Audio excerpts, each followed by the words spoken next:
I'm Amy Lajeunesse. I am the founder of highlysensitiveparenthood.com, an online resource center and educational website for highly sensitive and empathic parents. So typically for each weekly sort of blog, vlog, podcast combo that I do, I focus on a topic that is relevant to highly sensitive parents. This week is a little bit different because I really wanted to provide each of you with some resources for some ideas of where to look if you are a highly sensitive parent, if you're overwhelmed as a parent, if you just feel deeply as a parent. It can feel isolating. It can feel like maybe you're looking around and you don't see other parents who maybe feel like you or experience parenthood in the same way. Their schedules, their personalities might look really different, and it can feel isolating. So I wanted to provide you with just a list, some ideas for where else you can go for community and to be seen. So like I said, this is a little different than usual. I'm just going to list off, if you're listening to this on YouTube or a podcast platform, you can find all of these resources linked in the show notes. So no worries about like writing them down or anything. But I'm just going to go through and share some of my very favorites, things that have helped me, and I hope that they help you also. So of course, podcasts, I have to name my own podcast in this because it's specifically for highly sensitive parents. And I have a lot of various topics that I speak on. I hope to invite guests on in the future. But at this point, even at this point, there's still probably a good 6 plus months worth of episodes on various topics that are gonna, at least some of them are gonna connect with you as a highly sensitive or overwhelmed parent. A couple of other podcasts that I really enjoy. The next two are both hosted by licensed therapists and focus specifically on parenting, motherhood, parenthood, with some tips, some discussions about high sensitivity on both of them, I believe. So the first is called Holding Space Podcast. It's hosted by Dr. Cassidy Freitas, and it's a really lovely listen. Many, many powerful episodes. So I encourage you to check that out and give it a follow. There's also Happy as a Mother podcast, which is similarly, hosted by an expert in the field and features lots of powerful interviews with parents and people who are adjacent to parenting and motherhood. There's plenty of other podcasts too. One that I actually won't list this one, but was one which was a personal favorite of mine when I was especially kind of in the early stages of motherhood, was called Nursing and Cursing. I'm pretty sure it is defunct now. It's not releasing new episodes, but it's like 4 or 5 friends who are just kind of chatting about, in a very real way, about pregnancy and birth and relationships with partners after birth and breastfeeding and toddlerhood and all sorts of stuff. And it's pretty hysterical. So if you're looking for something that's a little less experty and a little more humorous, where you're going to be like, oh my gosh, it's not just me who feels that way, what a relief, highly suggest Nursing and Cursing podcast. That one is not necessarily like specifically for highly sensitive parents, but I just find it useful for any parent.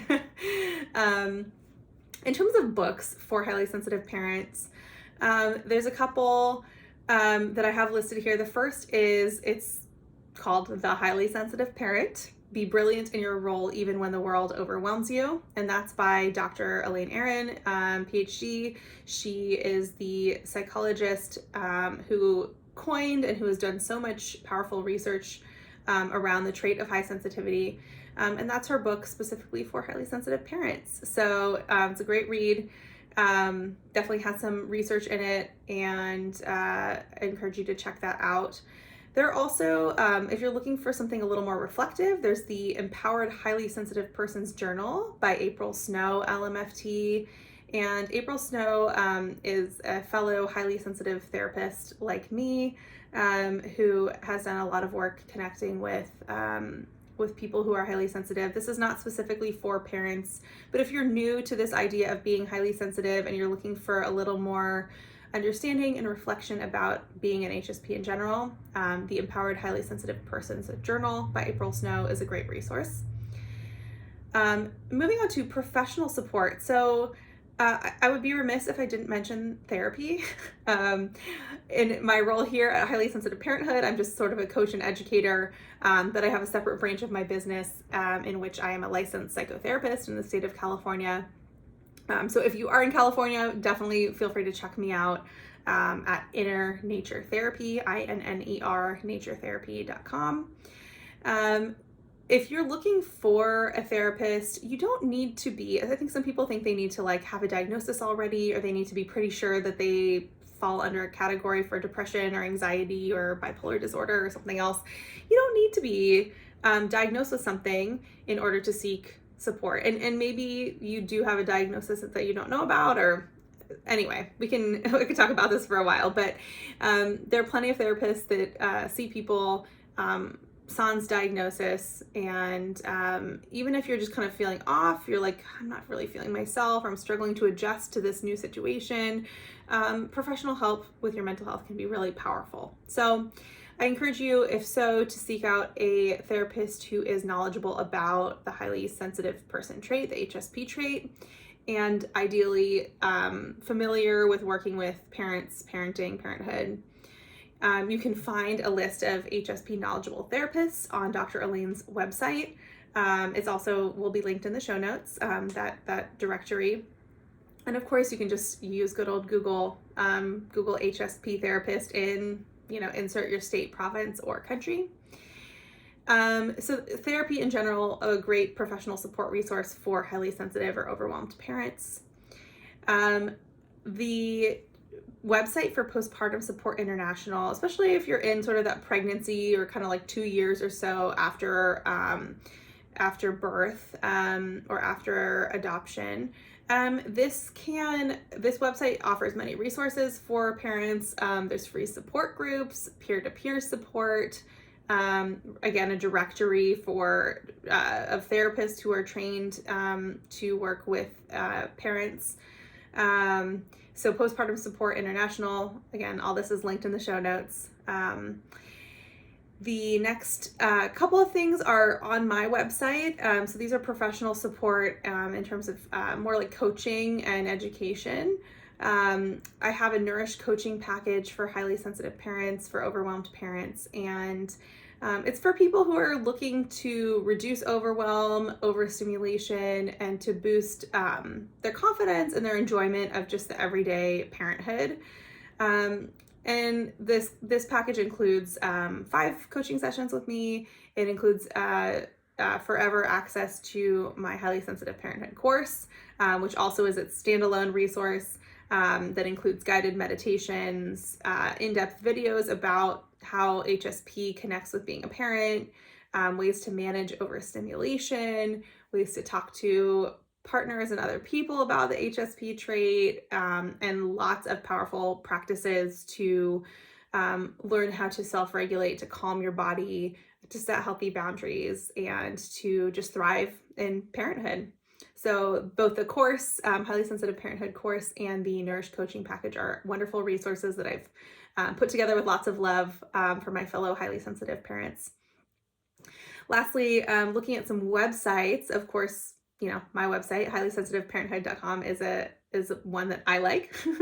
There's, in addition to the courses and resources on there that are paid, there's a large archive of blog entries that are totally free to look at. And hopefully in the future, some other events and retreats and things like that. Other websites that may be helpful to you include Highly Sensitive Refuge, which features hundreds of helpful articles written by many HSPs and professionals. It's not just for parents, but again, it will help you to kind of understand where you're at, more about the HSP trait. hspjourney.com is a similar sort of resource website. It's a bit newer, so a bit less resources available on that one, but still some great reflections. So again, if you're looking for more support, even if you're looking for just a more extensive list of resources, I actually have a pretty extensive list of resources listed in my Highly Sensitive Parenthood Toolkit, which is also available on my website. And that's a really low cost, sort of entry level introduction to being a highly sensitive parent with some really powerful practices and reflections included in the Highly Sensitive Parenthood Toolkit. I would actually love to kind of crowdsource here too. And if you have any resources, favorite podcasts, books, websites, or other ideas for professional support that I missed, I would love for you to add them to the comments, whether you're on YouTube or listening to this elsewhere. Or you can always feel free to email me with your feedback, with your thoughts and your ideas, or any questions you might have. That's at amy@highlysensitiveparenthood.com. I'd love to hear from you and kind of learn what's worked for you. Again, check out the show notes for easy links to any of these resources. I hope this has been powerful for you just to expand your circle of support as a highly sensitive parent. It's so important to have a lovely, self-compassionate understanding of being highly sensitive, of being deeply feeling, and to learn more, to empower yourself with knowledge and reflection about your trait, about who you are as a person and as a parent. So I hope this has been powerful for you. Take care, and I look forward to seeing you again very soon. For more resources, including our signature Highly Sensitive Parenthood online course, visit highlysensitiveparenthood.com.